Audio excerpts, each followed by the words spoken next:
Welcome back to Intro to Philosophy 1010.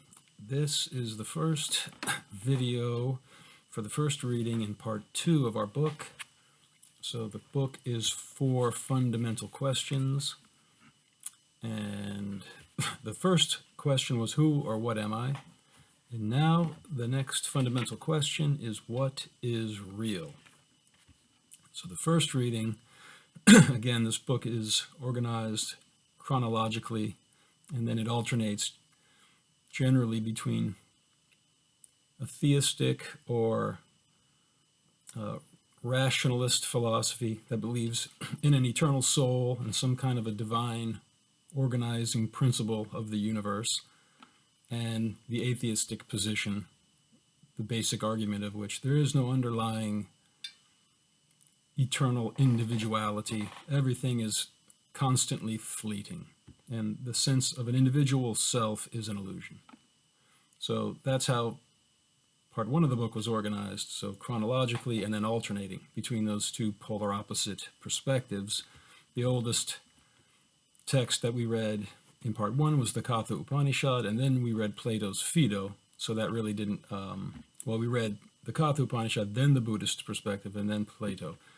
This part of the book starts with Plato, and it's his most famous dialogue, The Republic, and it's the most famous part of that dialogue, and it's called the cave allegory. And he compares, so I'll just get right into the cave allegory. So Socrates, we know from part 1 of this class that Plato wrote dialogues featuring his teacher Socrates, who was executed on charges of corrupting the youth and in believing in gods of his own invention instead of the gods of the state. And that will become an issue here in the cave allegory.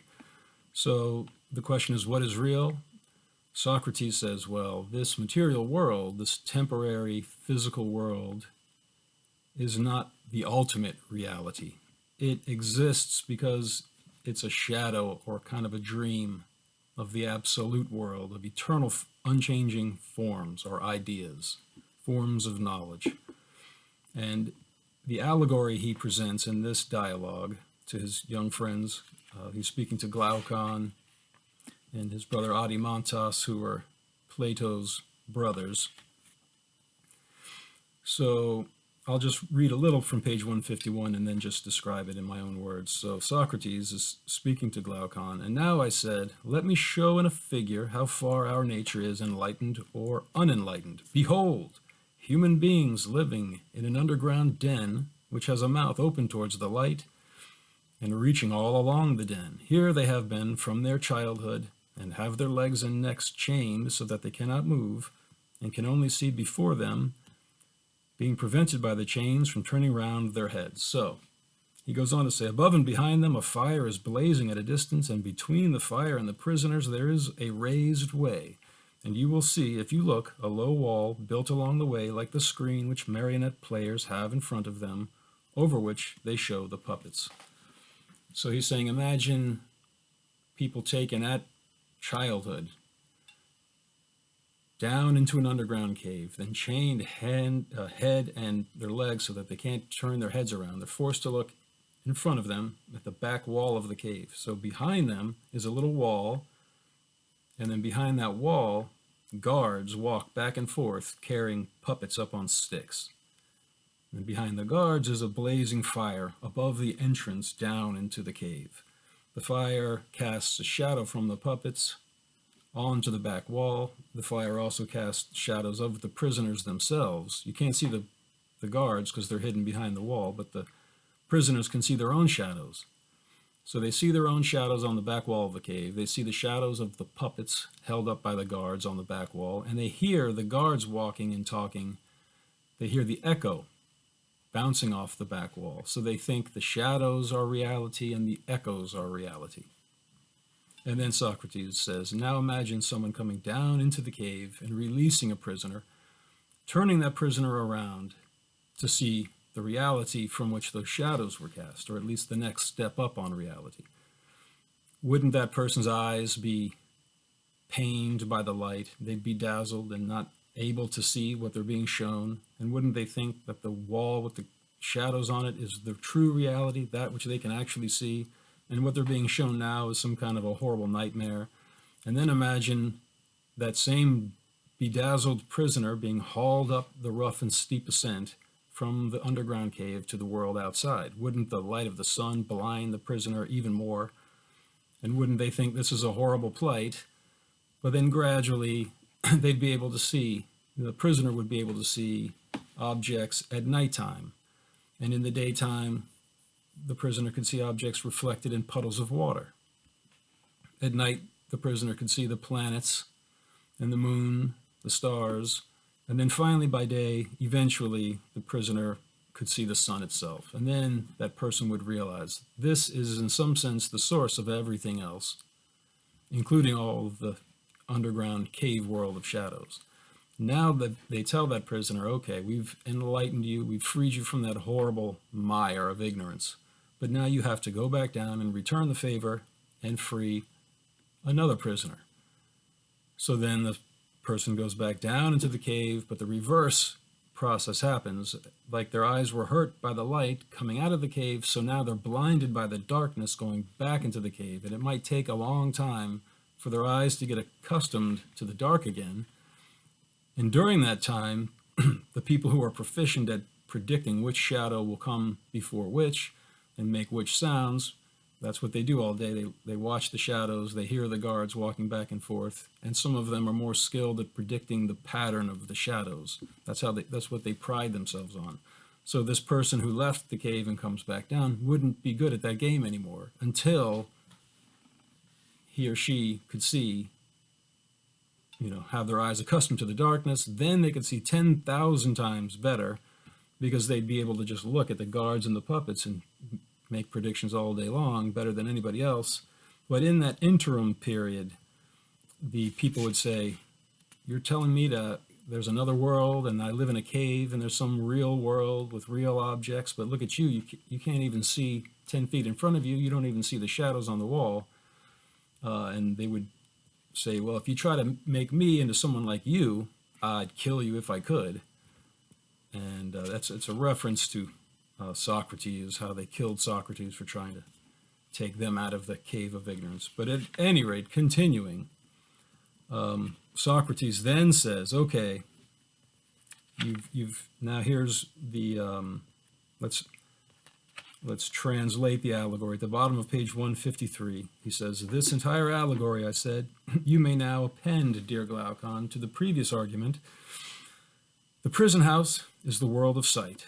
The light of the fire is the sun, and you will not misapprehend me if you interpret the journey upwards to be the ascent of the soul into the intellectual world, according to my poor belief, which, at your desire, I have expressed, whether rightly or wrongly, God knows. But whether true or false, my opinion is that in the world of knowledge, the idea of good appears last of all and is seen only with an effort, and when seen is also inferred to be the universal author of all things beautiful and right, parent of light and of the Lord of light in this visible world, meaning the sun, and the immediate source of reason and truth in the intellectual, and that this is the power upon which he who would act rationally either in public or private life must have his eye fixed. I agree, he said, as far as I am able to understand you. Moreover, I said, you must not wonder that those who attain this beatific vision are unwilling to descend to human affairs, for their souls are ever hastening into the upper world where they desire to dwell, which desire of theirs is very natural if our allegory may be trusted. So, Socrates is saying, okay, let's translate the allegory. The shadows are like the objects that we see, the physical three-dimensional objects. The shadows on the wall of the cave are like the things we see in everyday life. The fire in the cave that casts the shadows is like the sun in our physical world. So the sun is really casting these three-dimensional shadow images. And what are they shadows of? The eternal world, which radiates from the idea of the good. As the fire in the cave is to the sun in the material world, so is the sun like an image of the idea of the good, the spiritual sun, the ultimate source of everything that you can see and everything that the intellect can behold, the absolute eternal forms of knowledge, of which this material world is like a shadow. So, after having this beatific vision of the idea of the good, the prisoner's told, now you need to go back down into that horrible cave and free other prisoners. Glaucon says, well, isn't that unjust to try to force them into a worse situation? And Socrates says, well, if they'd earned that beatific vision of the idea of the good by themselves, then they'd owe nobody anything. But in our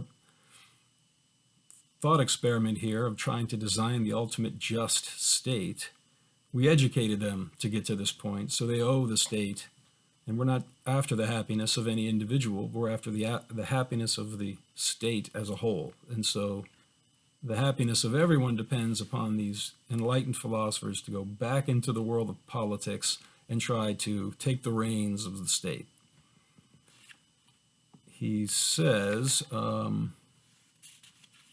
that until, in fact, you have a life that's better than politics in your society, so that people can aspire towards something grander than political power and wealth, then you'll only have people struggling and vying with each other for the baser wealth and all the physical objects that you can buy with wealth and all the ways you can indulge your bodily sense desires. That if you don't have philosophers who are reluctant to rule doing the actual ruling, you'll just have quarreling cave dweller type people fighting for political power, and that will be the ruin of everybody. He said on page 156, he says, and thus our state, which is also yours, will be a reality and not a dream only, and will be administered in a spirit unlike that of other states in which men fight with one another about shadows only and are distracted in the struggle for power, which in their eyes is a great good. Whereas the truth is that the state in which the rulers are most reluctant to govern is always the best and most quietly governed, and the state in which they are most eager, the worst. Over on the other side of the page on 157, he says, who then are those whom we shall compel to be guardians? Surely they will be the men who are wisest about affairs of state, and by whom the state is best administered, and who at the same time have other honors and another and a better life than that of politics. He's saying, isn't that what we need? Yes, that's what we need. So in the ideal state, you have the most intelligent youth are taken aside and given the best education until they're able to perceive the idea of the good with the eye of the soul, and then they're told to take part in political affairs. That vision that they have of the idea of the good is so blissful to them that it's more satisfying than all of the adulation they might otherwise acquire in the political realm. And Plato here, who saw his own master, his own guru, executed, is saying, that's the way states are run these days. But if we wanted to have justice, then you'd have to have these enlightened philosophers become the politicians. Okay, so now we're going to turn to the discussion questions on page 159. Discussion question 1. In the Allegory, Socrates argues that the individual prisoner that returns to the cave and could no longer easily see in the dark would be chastised or possibly killed. Why does he suppose this? Explain. So I talked about this already. On page 153, he says, about a little more than halfway down the page, he says, imagine once more, I said, such a one coming suddenly out of the sun to be replaced in his old situation. Would he not be certain to have his eyes full of darkness? To be sure, he said. And if there were a contest and he had to compete in measuring the shadows with the prisoners who had never moved out of the den, while his sight was still weak and before his eyes had become steady, and the time which would be needed to acquire this new habit of sight might be very considerable, would he not be ridiculous? Men would say of him that up he went and down he came without his eyes, and that it was better not even to think of ascending, and if anyone tried to loose another and lead him up to the light, let them only catch the offender, and they would put him to death. So, Why did they want to put him to death? Because this person came back seemingly mad and blind. Who wants to be a lunatic who believes in fantasy worlds and can't deal with the everyday reality around them? That is the suspicion people have of those who are newly enlightened and returning to the mundane world before their mind's eye is reaccustomed to the darkness. So discussion question 2 on page 159. What does the sun represent in the allegory? The short answer is the idea of the good, which is the source of everything material and everything spiritual. If you look at the top of page 154, and I read this before, so after correlating each part of the cave allegory, the fire is related to the sun. The fire symbolizes the sun. The shadows symbolize the visible objects in the three-dimensional world. So the sun is the idea of the good. So on the top of page 154, but whether true or false, my opinion is that in the world of knowledge, the idea of good appears last of all and is seen only with an effort, and when seen is also inferred to be the universal author of all things beautiful and right, parent of light and of the Lord of light in this visible world, and the immediate source of reason and truth in the intellectual. And that this is the power upon which he who would act rationally either in public or private life must have his eye fixed. So that's a key passage there. And the sun represents the idea of the good. It's the source of everything. So discussion question 3 on page 159. The view in the Phaedo talks about perfect realities, and these are at the root of the allegory and the Republic. Explain Plato's view by combining these two excerpts. Okay, so the Phaedo is not an excerpt. It's a long dialogue, and Plato talks about these absolute ideas in a lot of different places. But the question's basically asking us to combine the pertinent parts of the cave allegory, which is short, with the Phaedo. And there's a lot of parallels. The whole Phaedo takes place in a prison cell. Socrates is chained at the beginning. His legs are chained. And when the chains come off, he says, "Oh, isn't it strange? Now I have pleasure, whereas before I had pain. I wouldn't have had the pleasure if there wasn't initially pain." And that brings him up to talk about his first proof for the soul. Opposites come from opposites. We know death comes from life. Therefore, it's reasonable to assume that life comes from death, just like night comes from day and day from night. And that was his first argument to calm his friend's fear of death as he was approaching his own death. They said, well, prove to us that there is a soul that doesn't die when the body dies. That was the first proof. The second proof, which is where he brings up the absolute forms of knowledge, the absolute ideas, is that knowledge is recollection. And his example was the idea of absolute equality. You've never seen any two things that were absolutely the same, that were perfectly identical to each other. And yet when we see things that are close to being equal, or when we notice that they're very far from being equal when they're supposed to be equal, we relate that insight to this inborn idea of perfect equality. We could not have gained knowledge of this from our life in the material world because it doesn't exist in the material world. Therefore, since we do have knowledge of it, we must have been born with it. And that implies that our souls existed before we were born.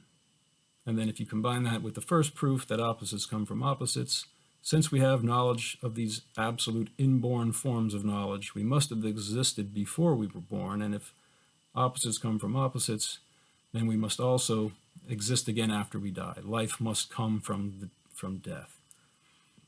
But the overall parallel is they both take place in a prison. The prison in which Socrates is chained and then is forced to drink hemlock in the end, and the cave where the prisoners are chained and forced to see shadows. The main difference there is Socrates was an enlightened.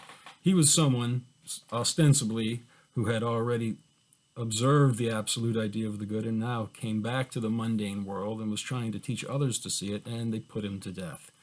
That is what Plato was alluding to in the cave allegory when he had Socrates talk about, wouldn't somebody who came down from the light and now was blinded by the darkness, wouldn't they want to put that person to death? Well, they did put Socrates to death. Whether or not he was still blinded by the light, by that point, he was 70 years old. It seems he would have been more accustomed to it. But at any rate, in the Republic, Plato's making direct allusions to the Phaedo. And in the Phaedo, what is the prison? How does the body imprison the soul? Through sensual desires, foremost of which is physical lust for sex. Sex desire, as well as all of the other physical pleasures of food and drink and sights and sounds that you find pleasing. He compares these on page 45 and 46 of the Phaedo to the bars of a prison and the nails and the rivets that bind the soul to the body. And similarly, on page 155 here in the cave allegory, he says about the third paragraph, but what if there had been a circumcision of such natures in the days of their youth? He's talking about people who are born very clever, but because they don't have knowledge of the idea of the good, they focus their prodigious mental energy towards base physical things and political power. So Socrates is saying, but what if there had been a circumcision of such natures in the days of their youth, and they had been severed from those sensual pleasures such as eating and drinking, which, like leaden weights, were attached to them at their birth, and which drag them down and turn the vision of their souls upon the things that are below. If, I say, they had been released from these impediments and turned in the opposite direction, the very same faculty in them would have seen the truth as keenly as they see what their eyes are turned to now. So that's the parallel with the Phaedo. Sensual pleasures are the prison of the body, and you're ultimately trying to see the idea of the good. And in the Phaedo, Socrates talks about the idea of the good. Back on page 58, if you actually, it's good to look back on 57 and even the very bottom of 56, which wasn't assigned for our reading. I said to skip those because the most pertinent point is at the top of page 58. But the context of it is Socrates was saying the different ways he's talking to Cebes, that as he was growing up, he had investigated several theories about the ultimate cause of all things, which is what he wanted to know, and he was impressed at least initially, by Anaxagoras, who said that mind was the cause of everything. And Socrates thought, oh, this is great, because if there's a cosmic mind ordering everything, some universal mind, then everything must ultimately be ordered for the best. So to understand the ordering principle behind reality, all you have to do is find what's the best situation in any given scene. Why is it best for the planets to move like this? Why is it best for humans to act like, what's the best way for humans to behave? Because if you look at the middle of page 57, for I could not imagine that when he spoke of mind as the disposer of them, he would give any other account of their being as they are, except that this was best. And I thought that when he had explained to me in detail the cause of each and the cause of all, he would go on to explain to me what was best for each and what was good for all. But that is not what Anaxagoras did. So he was left unimpressed, and he goes on to criticize people who are always looking for the causes of things in some mechanical result.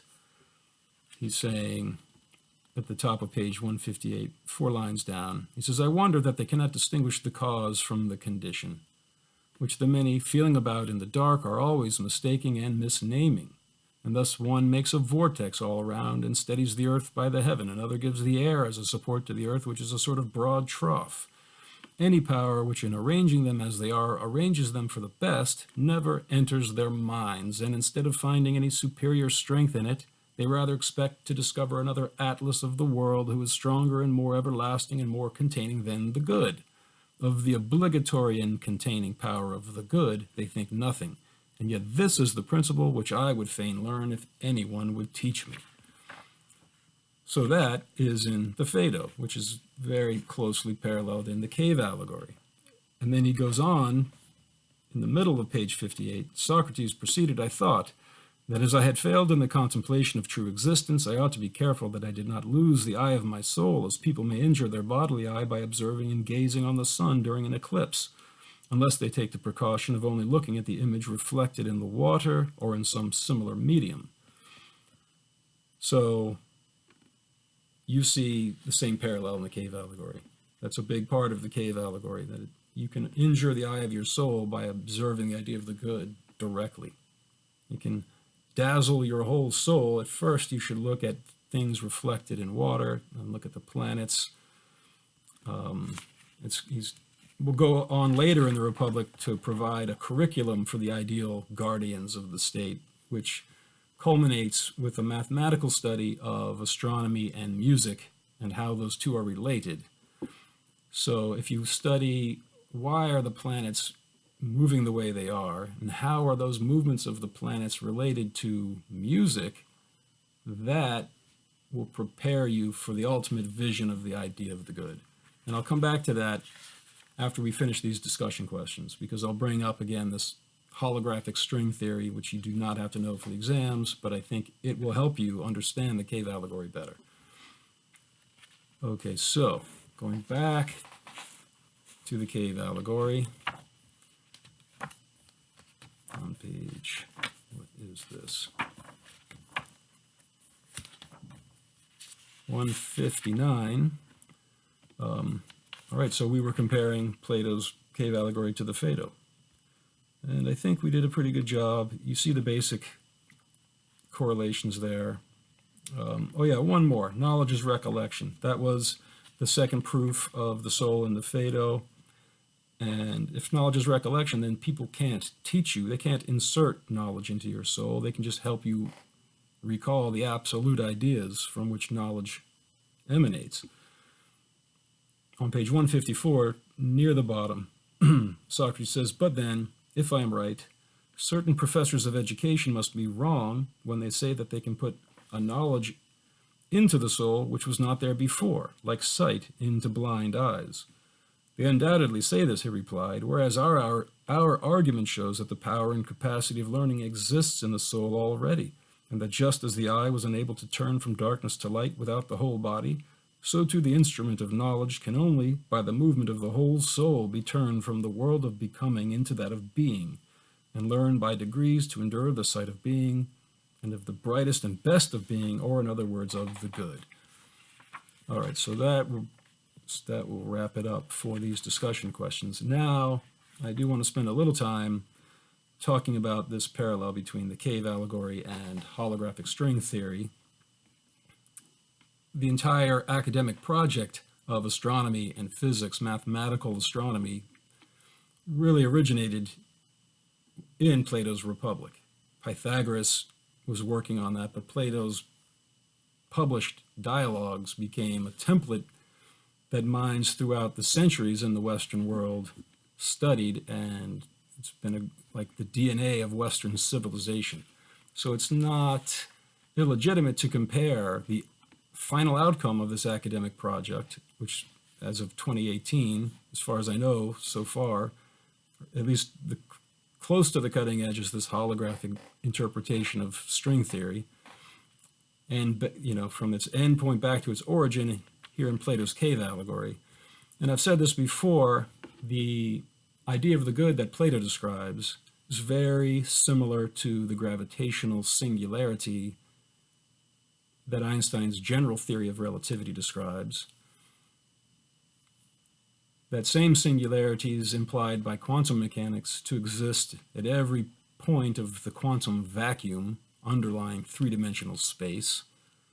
And then in string theory, which unites quantum mechanics and and general relativity, that is the strangest idea, that the gravitational singularity in the center of the universe, all of space and time is expanding away from that central point at an exponential rate, which reaches the speed of light at the horizon of the cosmos, then all of the information of three-dimensional space and all of time is interwoven at each single point of this enormous encompassing sphere, so the singularity exists simultaneously at the center and at each point of its surrounding sphere.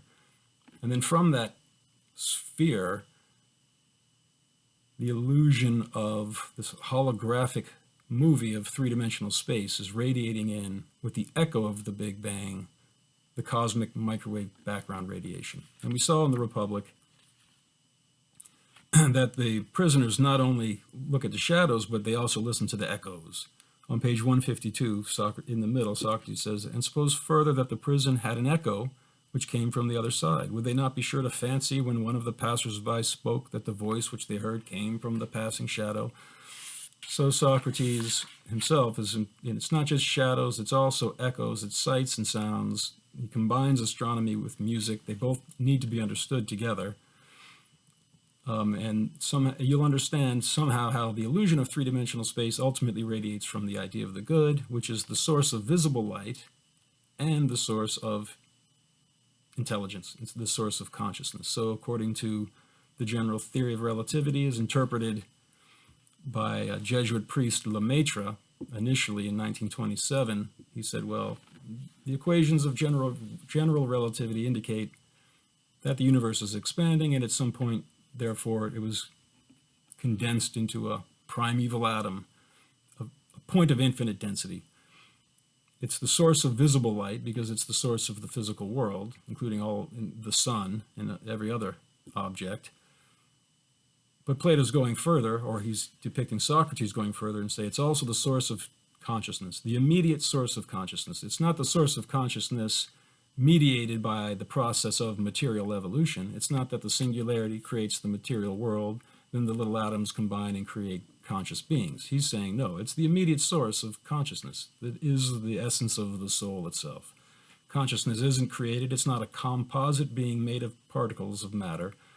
It's a simple, single, indestructible, eternal object, a spirit. It's a soul.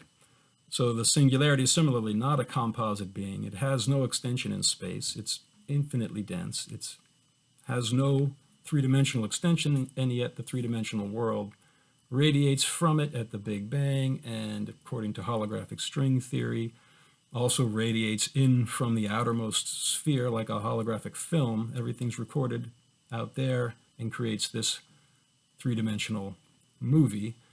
And I'm going to now read a section from Brian Greene, if I can come back. So I'm going to press this Word document. And here is the physicist Brian Greene, string theorist from Columbia University.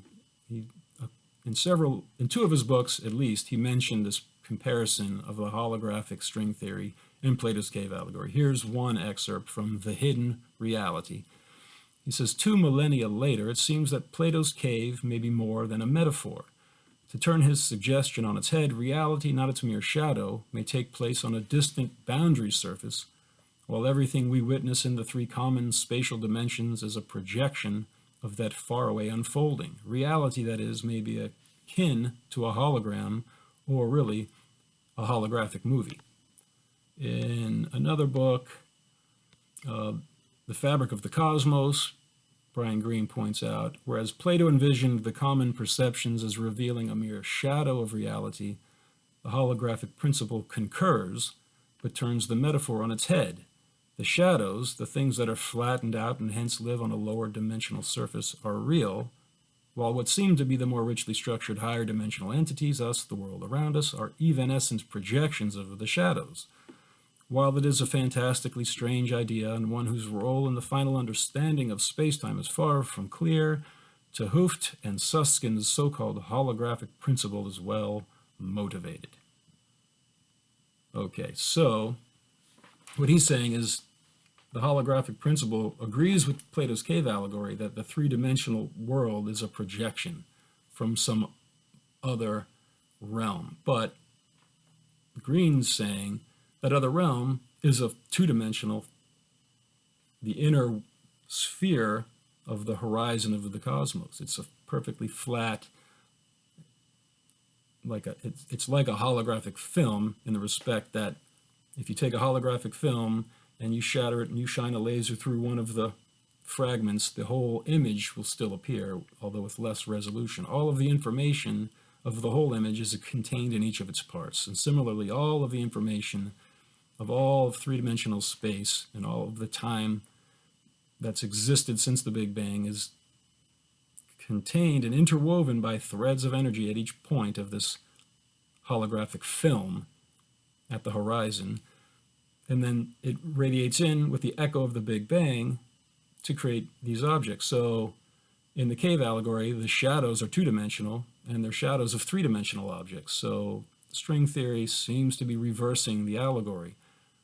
But that's not exactly the way it is. Socrates says you have to turn the entire body away from the physical world, the entire soul, I mean, not just the eye of the soul, but the whole soul must be turned away from physical things to the inner world where all of the ideas are imprinted on your soul. If, from everyone's perspective, the universe is expanding away from each of us, and it seems that it's expanding at the speed of light out at the horizon of the cosmos. But if you are at the horizon of the cosmos, you would perceive yourself in the center of the expanding universe, and planet Earth would be at the horizon of the cosmos. So the holographic horizon seems flat and two-dimensional from our perspective on Earth, but if you study near-death experiences, like you can find at the end of Plato's Republic, in the myth of a soldier who had a near-death experience and saw the entire cosmos, and he saw the fates, the three fates, weaving the threads of destiny of each reincarnating soul, first in the outermost sphere of the universe, then interweaving it with each concentric sphere, centering back on Earth. Or what I found fascinating was the psychologist Carl Jung's near-death experience, where he says, it seemed to me that the past, present, and future were interwoven at the horizon of the cosmos, and that each of us exists in a little cube of three-dimensional illusion that's hung up by a thread to that horizon. That's exactly what Susskind is saying in his holographic string theory. But according to Jung, when his soul rose above his body and he looked down on it, and then he had this realization, and then he had these images for about 3 weeks later, starting at midnight every night, he felt himself to be out at that horizon of the cosmos where all of the archetypal forms exist. So it didn't seem like he was squished onto a flat film. It seemed like a more intense reality that encompassed three-dimensional reality. So I'll just leave it at there. I just think it's interesting if you compare Socrates' concept of the idea of the good to the gravitational singularity, which includes this holographic horizon, and realize that that theory is an end product of Plato's Republic, where he set up the original curriculum for mathematical astronomy and music. I just think it's interesting to see that historical unfoldment. Okay, so the next reading will be the Tao Te Ching, a Taoist text, and recalling that the fundamental question is, what is real?